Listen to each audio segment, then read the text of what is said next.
My name is Nur Amadina binti Abdul Kadir and I am supervised by Dr. Hafizah Hanim Muhammad Zaki.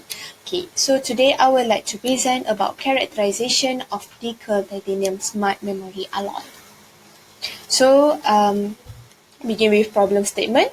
So, human bone consists of cortical bone and cancellous bone. Cortical bone, the percent of porosity is between 5 to 30%, and for cancellous bone is 30 to 90%.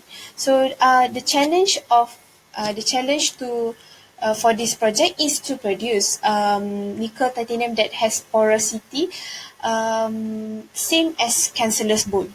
So for the pore forming agent that been used for this project is calcium hydride. So this is the objective of this project. Is first one is to investigate the effect of composition of pore forming agent on morphologies of porous nickel titanium, to study the transformation behavior of porous sintered nickel titanium, and the last one is to investigate the mechanical properties of porous nickel titanium. So what is smart memory alloy? Smart memory alloy is a material that able to return back to its original size and shape after deformed when it reheated. So the properties of smart memory alloy is smart memory effect, pseudo-elasticity, resistant to corrosion, biocompatibility. So the most effect this smart memory alloy that famous is smart memory effect and pseudo elasticity. This smart memory effect is the effect when the material is being loaded with external loading, and to return back to its original size and shape, it need some heat. When the change occur, it is smart memory effect. So for pseudo elasticity is the ability of the alloy to recover when to recover back to its original shape when it's been loaded with other external loading. So next is nickel titanium alloy. So this nickel titanium alloy is very famous material that being used in medical application. So nickel titanium, also known as nitinol, and it is popular due to high corrosion and abrasion resistant, high ductility, good in biocompatibility. This is due to the presence of titanium. Then the last one is good in strength. Okay, this is the fabrication technique that been used for nickel titanium. Okay, we can see that casting and powder metallurgy inside the powder metallurgy, there's two: conventional process and additive manufacturing. The most usually being used to produce nickel titanium is SHS, HIP, and SIP. SHS is self-propagating sintering. HIP is hot isostatic pressing, and for SPS is spot plasma sintering. So for in this project, we only use SHS Okay, so this is the pore forming agent type.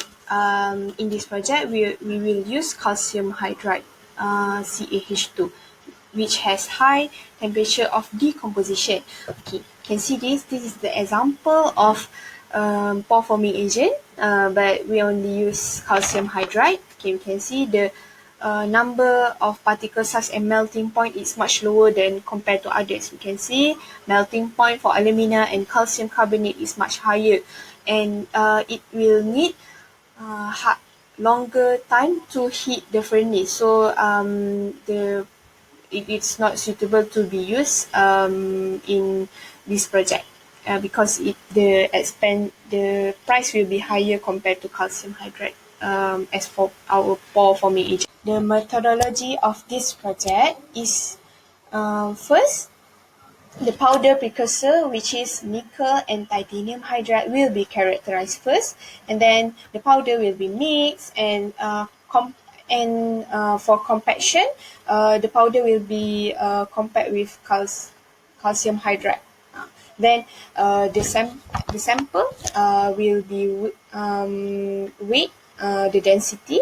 Then we undergo sintering process, which argon gas will be flow into sintering. Then after sinter, the sample also will undergo will be weighed, the density of it.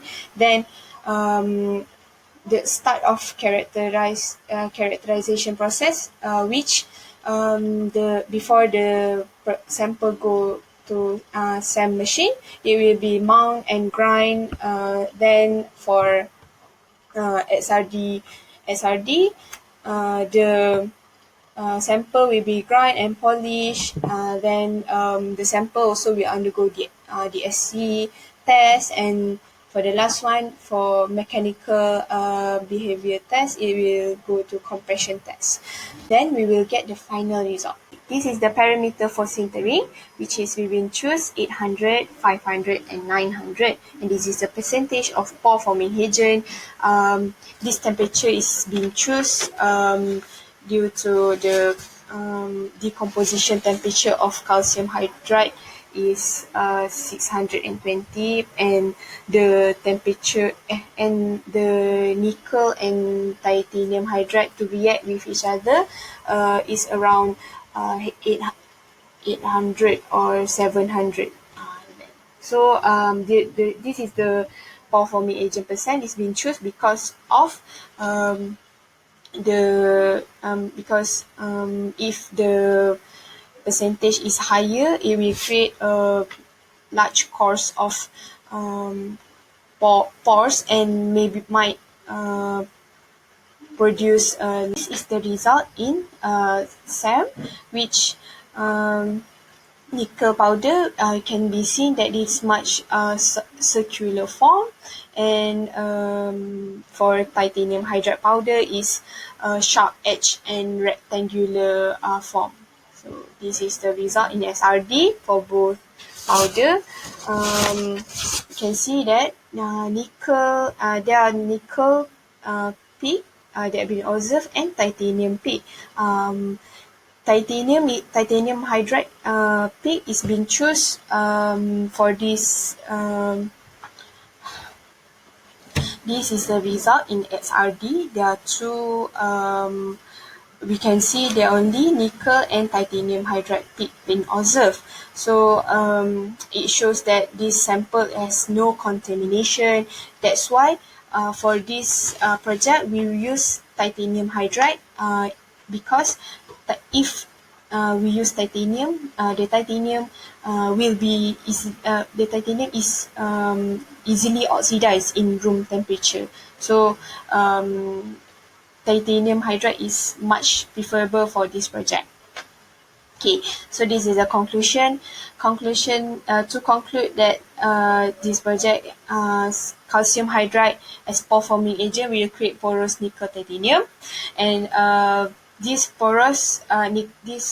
nickel titanium porous between 21% to 48% have low stiffness that close to Young modulus of human body, and this shows that this nickel titanium is one of the alloy that suitable to being used in bone implant. So this is my presentation for today. So I hope you understand from all my explanation, and thank you.